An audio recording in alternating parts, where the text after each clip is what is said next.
यथार्थ मोक्ष।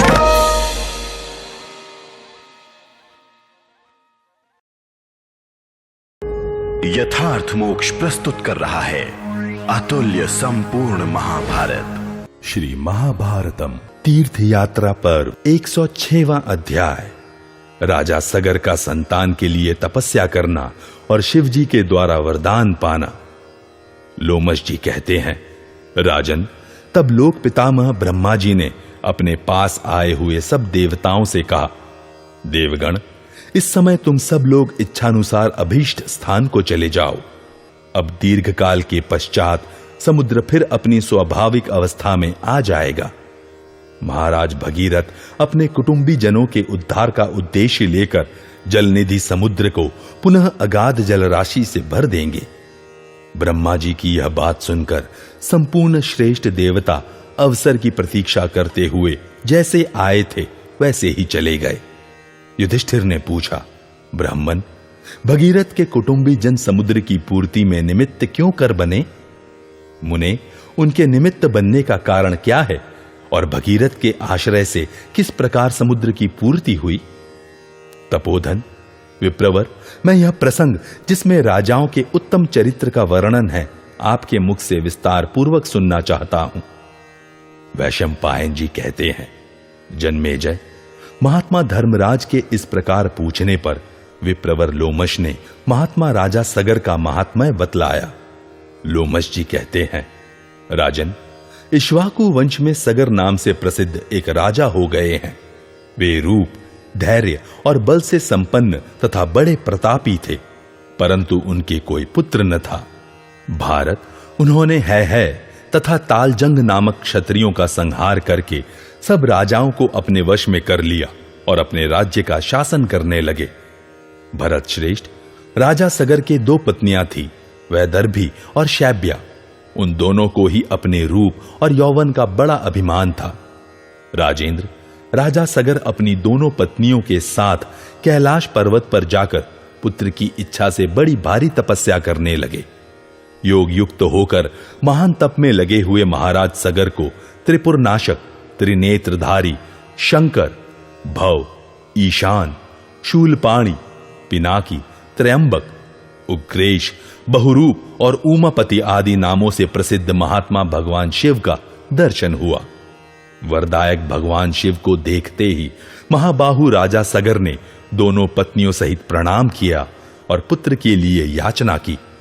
तब भगवान शिव ने प्रसन्न होकर पत्नी सहित नृपश्रेष्ठ सगर से कहा, राजन, तुमने यहां जिस मुहूर्त में वर मांगा है उसका परिणाम यह होगा।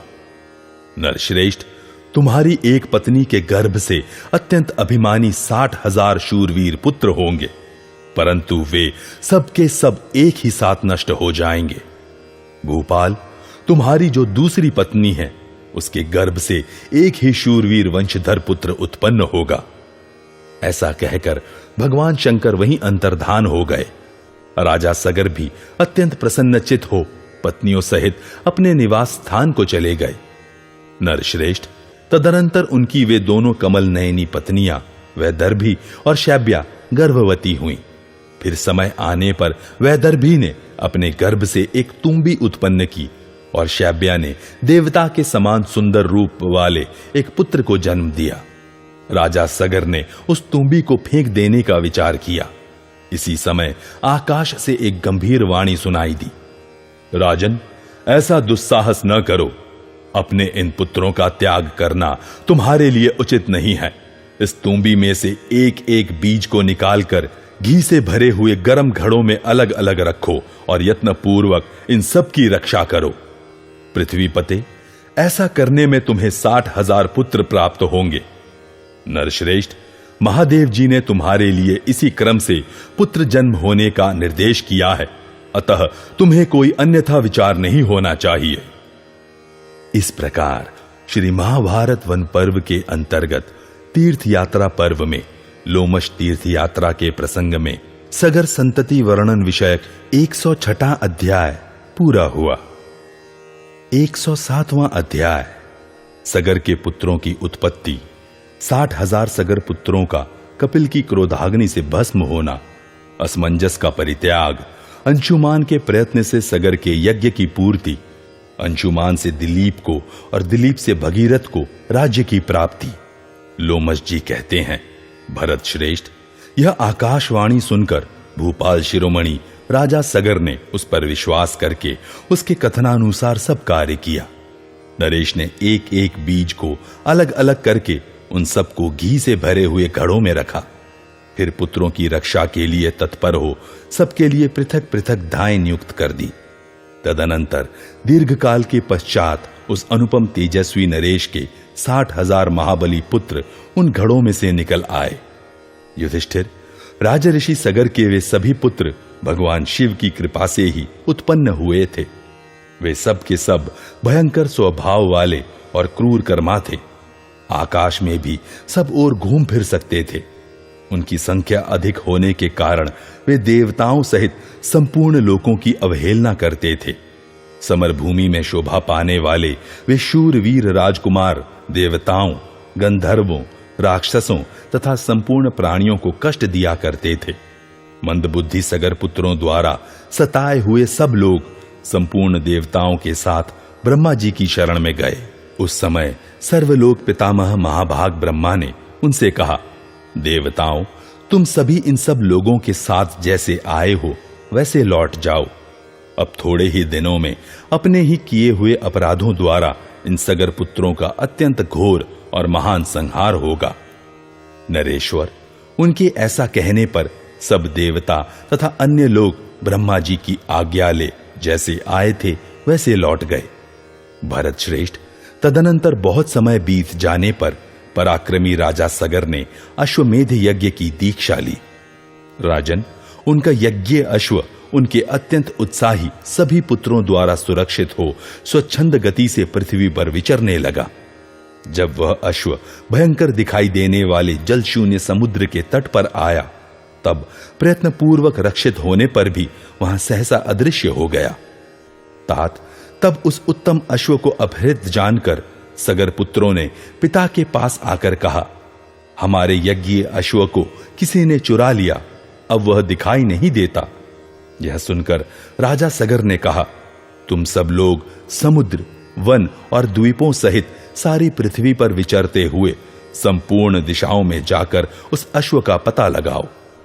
महाराज, तदनंतर वे पिता की आज्ञा ले इस संपूर्ण भूतल में सभी दिशाओं में अश्व की खोज करने लगे।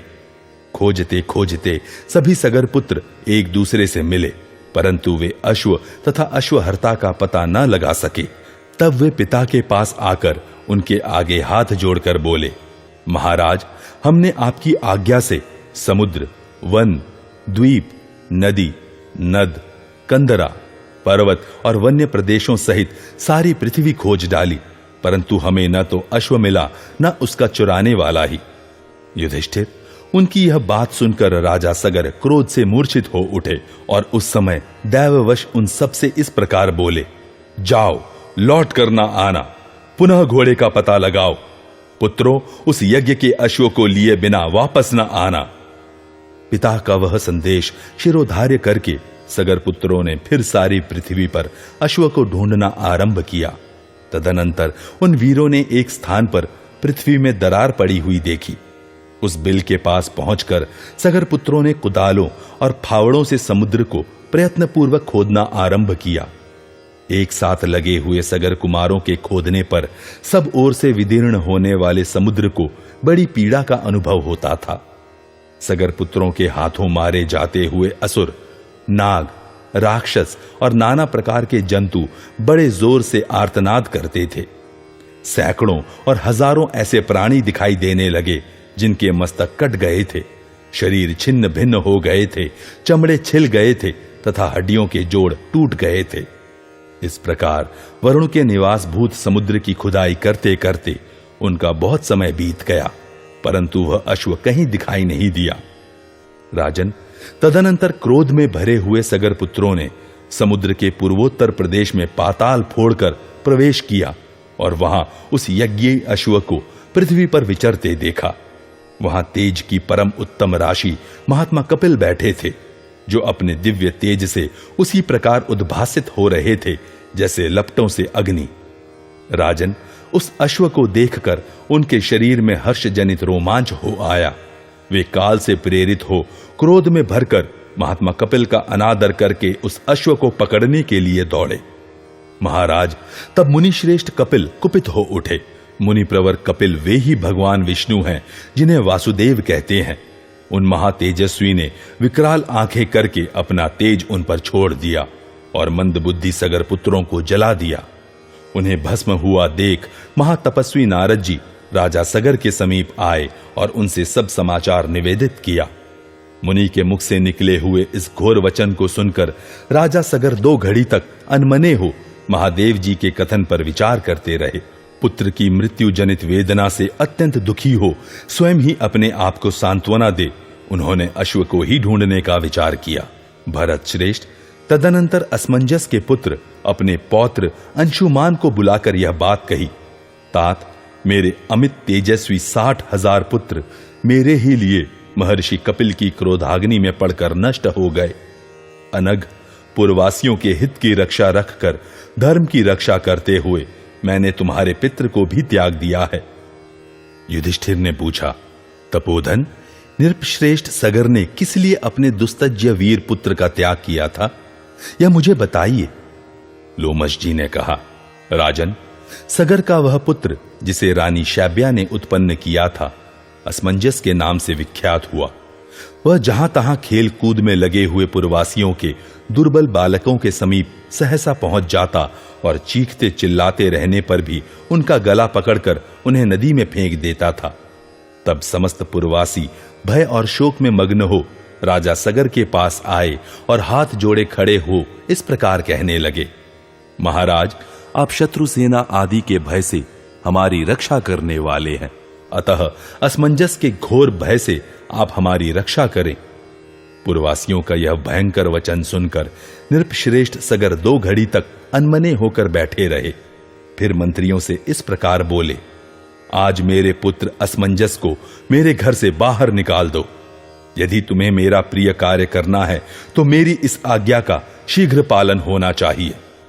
राजन, महाराज सगर के ऐसा कहने पर मंत्रियों ने शीघ्र वैसा ही किया जैसा उनका आदेश था। युधिष्ठिर, पुरवासियों के हित चाहने वाले महात्मा सगर ने जिस प्रकार अपने पुत्र को निर्वासित किया था वह सब प्रसंग मैंने तुमसे कह सुनाया। अब महाधनुर्धर अंशुमान से राजा सगर ने जो कुछ कहा वह सब तुम्हें बता रहा हूं, मेरे मुख से सुनो। सगर बोले, बेटा, तुम्हारे पिता को त्याग देने से, अन्य पुत्रों की मृत्यु हो जाने से तथा यज्ञ संबंधी अश्व के न मिलने से मैं सर्वथा संतप्त हो रहा हूं। अतः पौत्र, यज्ञ में विघ्न पड़ जाने से मैं मोहित और दुख से संतप्त हूं। तुम अश्व को ले आकर नरक से मेरा उद्धार करो। महात्मा सगर के ऐसा कहने पर अंशुमान बड़े दुख से उस स्थान पर गए जहां पृथ्वी विदीर्ण की गई थी।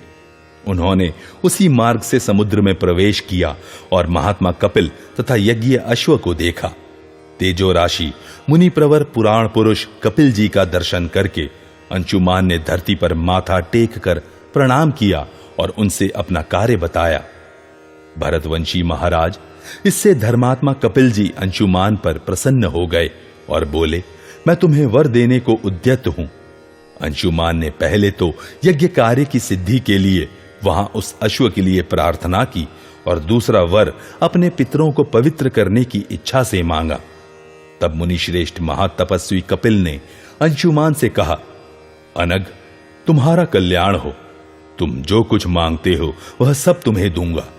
तुम में क्षमा, धर्म और सत्य सब कुछ प्रतिष्ठित है। तुम जैसे पौत्र को पाकर राजा सगर कृतार्थ हैं और तुम्हारे पिता तुम्ही से वस्तुतः पुत्रवान हैं। तुम्हारे ही प्रभाव से सगर के सारे पुत्र जो मेरी क्रोधाग्नि से शलभ की भांति भस्म हो गए हैं स्वर्गलोक में चले जाएंगे। तुम्हारा पौत्र भगवान शंकर को संतुष्ट करके सगर पुत्रों को पवित्र करने के लिए स्वर्गलोक से यहां गंगा जी को लेकर आएगा। नरश्रेष्ठ, तुम्हारा भला हो, तुम इस यज्ञ अश्व को ले जाओ। तात, महात्मा सगर का यज्ञ पूर्ण करो। महात्मा कपिल के ऐसा कहने पर अंशुमान उस अश्व को लेकर महामना सगर के यज्ञ मंडप में आए और उनके चरणों में प्रणाम करके उनसे सब समाचार निवेदन किया। सगर ने भी स्नेह से अंशुमान का मस्तक सूंघा। अंशुमान ने सगर पुत्रों का विनाश जैसा देखा और सुना था वह सब बताया। साथ ही यह भी कहा कि यज्ञ अश्वत्थ यज्ञ मंडप में आ गया है। यह सुनकर राजा सगर ने पुत्रों के मरने का दुख त्याग दिया और अंशुमान की प्रशंसा करते हुए अपने उस यज्ञ को पूर्ण किया। यज्ञ पूर्ण हो जाने पर सब देवताओं ने सगर का बड़ा सत्कार किया।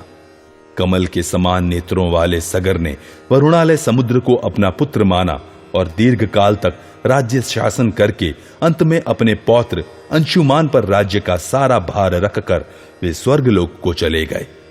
महाराज, धर्मात्मा अंशुमान भी अपने पितामह सगर के समान ही समुद्र से घिरी हुई इस वसुधा का पालन करते रहे। उनके एक पुत्र हुआ जिसका नाम दिलीप था। वह भी धर्म का ज्ञाता था। दिलीप को राज्य देकर अंशुमान भी परलोकवासी हुए। दिलीप ने जब अपने पितरों के महान संहार का समाचार सुना तब वे दुख से संतप्त हो उठे और उनकी सद्गति का उपाय सोचने लगे। राजा दिलीप ने गंगा जी को इस भूतल पर उतारने के लिए महान प्रयत्न किया।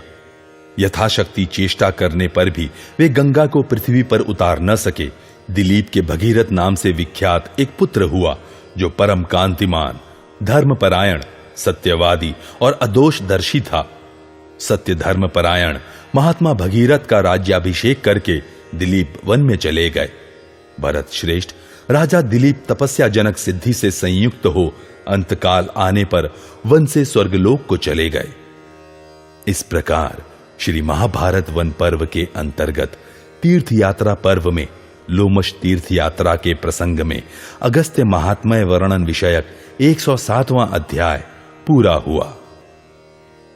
108वां अध्याय भगीरथ का हिमालय पर तपस्या द्वारा गंगा और महादेव जी को प्रसन्न करके उनसे वर प्राप्त करना। लोमश जी कहते हैं, राजन, महान धनुर्धर महारथी राजा भगीरथ चक्रवर्ती नरेश थे। वे सब लोगों के मन और नेत्रों को आनंद प्रदान करने वाले थे। नरेश्वर, उन महाबाहु ने जब यह सुना कि महात्मा कपिल द्वारा हमारे पितरों की भयंकर मृत्यु हुई है और वे स्वर्ग प्राप्ति से वंचित रह गए हैं, तब उन्होंने व्यथित हृदय से अपना राज्य मंत्री को सौंप दिया और स्वयं हिमालय के शिखर पर तपस्या करने के लिए प्रस्थान किया। नरेश्वर, तपस्या से सारा पाप नष्ट करके वे गंगा जी की आराधना करना चाहते थे। उन्होंने देखा कि गिरिराज हिमालय विविध धातुओं से विभूषित नाना प्रकार के शिखरों से अलंकृत हैं। वायु के आधार पर उड़ने वाले मेघ चारों ओर से उसका अभिषेक कर रहे हैं। अनेकानेक नदियों, निकुंजों, घाटियों और प्रासादों से इसकी बड़ी शोभा हो रही है। गुफाओं और कंदराओं में छिपे हुए सिंह तथा व्याघ्रों से यह पर्वत सदा सेवित होता है। भांति भांति के कलरव करते हुए विचित्र अंगों वाले पक्षी, भृंगराज, हंस, चातक, जलमुर्ग, मोर, शतपत्र नामक पक्षी, चक्रवाक, कोकिल, चकोर, असितापांग और पुत्र प्रिय आदि इस पर्वत की शोभा बढ़ाते हैं। वहां के रमणीय जलाशयों में पद्म समूह भरे हुए हैं। सारसों के मधुर कलरव उस पर्वतीय प्रदेश को सुशोभित कर रहे हैं। हिमालय की शिलाओं पर किन्नर और अप्सराएं बैठी हैं। वहां के वृक्षों पर चारों ओर से दिग्गजों के दांतों की रगड़ दिखाई देती है। हिमालय के इन शिखरों पर विद्याधर गण विचर रहे हैं। नाना प्रकार के रत्न सब ओर व्याप्त हैं। प्रज्वलित जिह्वा वाले भयंकर विषधर सर्प इस गिरि प्रदेश का सेवन करते हैं। यह शैलराज कहीं तो सुवर्ण के समान उद्भासित होता है, कहीं चांदी के समान चमकता है और कहीं कज्जल राशि के समान काला दिखाई देता है। नरश्रेष्ठ भगीरथ उस हिमवान पर्वत पर गए और घोर तपस्या में लग गए। उन्होंने सहस्त्र वर्षों तक फल, मूल और जल का आहार किया। 1000 दिव्य वर्ष बीत जाने पर महानदी गंगा ने स्वयं साकार होकर उन्हें प्रत्यक्ष दर्शन दिया। गंगा जी ने कहा, महाराज, तुम मुझसे क्या चाहते हो? मैं तुम्हें क्या दूं? नरश्रेष्ठ, बताओ, मैं तुम्हारी याचना पूर्ण करूंगी। राजन, उनके ऐसा कहने पर राजा भगीरथ ने हिमालय नंदिनी गंगा को हाथ जोड़कर प्रणाम किया और इस प्रकार कहा, वरदायिनी महानदी, मेरे पितामह यज्ञ संबंधी अश्व का पता लगाते हुए कपिल के कोप से यमलोक को जा पहुंचे हैं। वे सब महात्मा सगर के पुत्र थे और उनकी संख्या 60,000 थी। भगवान कपिल के निकट जाकर वे सब के सब क्षण भर में भस्म हो गए। इस प्रकार दुर्मृत्यु से मरने के कारण उन्हें स्वर्ग में निवास नहीं प्राप्त हुआ है। महानदी, जब तक तुम अपने जल से उनके भस्म हुए शरीरों को सींच न दोगी, तब तक उन सगर पुत्रों की सद्गति नहीं हो सकती। महाभागे, मेरे पितामह सगर कुमारों को स्वर्ग में पहुंचा दो। महानदी, मैं उन्हीं के उद्धार के लिए तुमसे याचना करता हूं।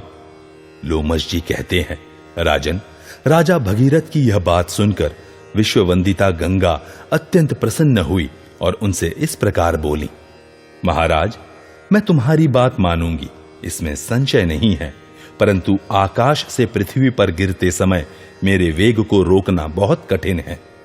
राजन, देवश्रेष्ठ महेश्वर नीलकंठ को छोड़कर तीनों लोकों में कोई भी मेरा वेग धारण नहीं कर सकता। महाबाहो, तुम तपस्या द्वारा उन्हीं वरदायक भगवान शिव को संतुष्ट करो। स्वर्ग से गिरते समय वे ही मुझे अपने मस्तक पर धारण करेंगे। विश्व भावन भगवान शंकर तपस्या द्वारा आराधना करने पर तुम्हारे पितरों के हित की इच्छा से अवश्य तुम्हारा मनोरथ पूर्ण करेंगे। राजन, यह सुनकर महाराज भगीरथ कैलाश पर्वत पर गए और वहां उन्होंने तीव्र तपस्या करके कुछ समय के बाद भगवान शंकर को प्रसन्न किया।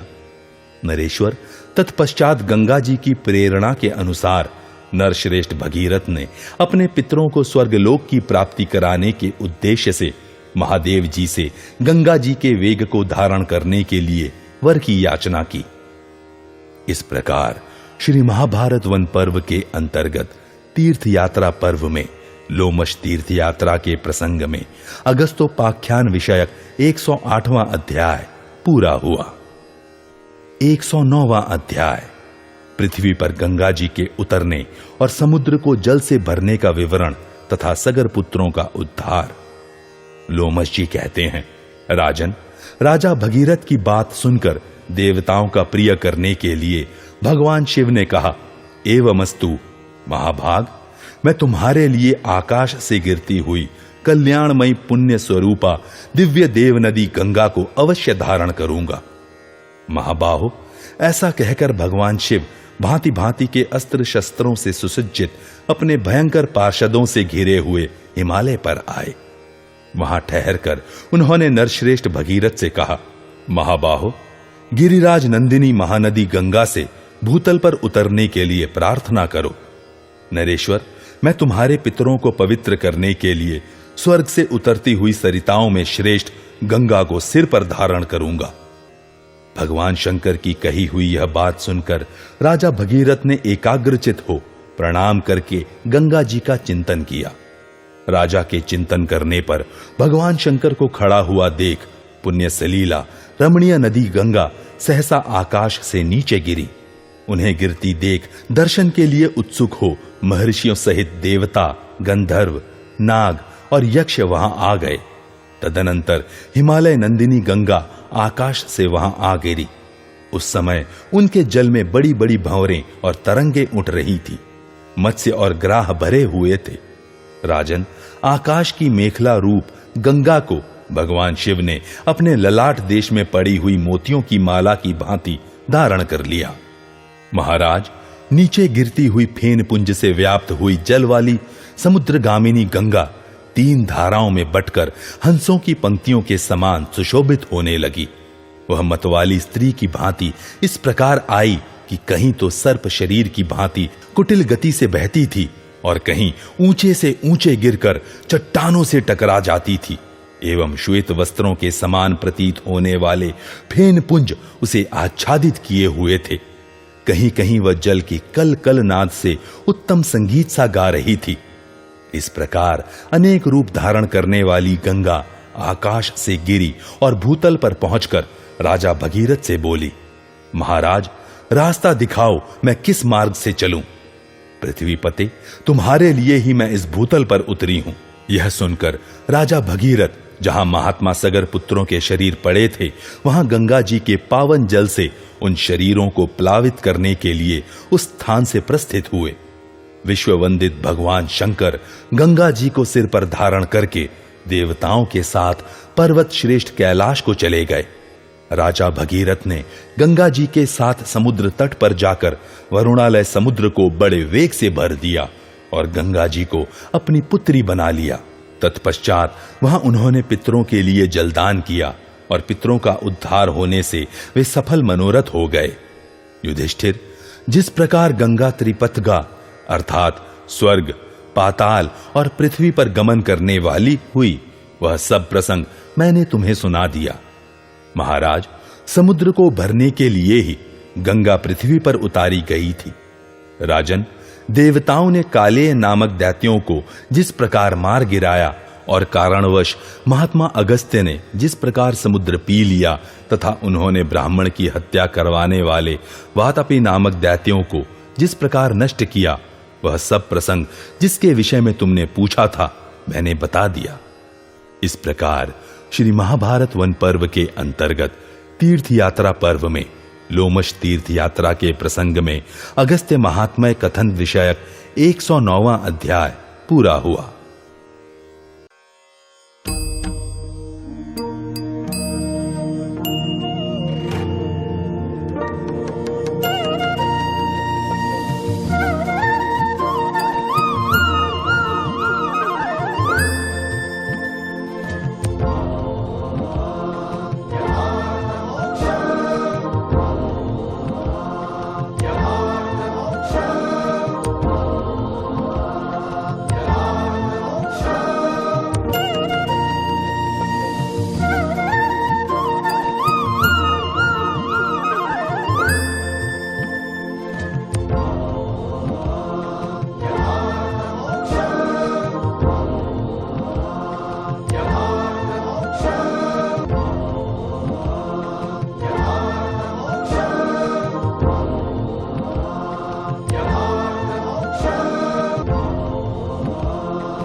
यथार्थ मोक्ष।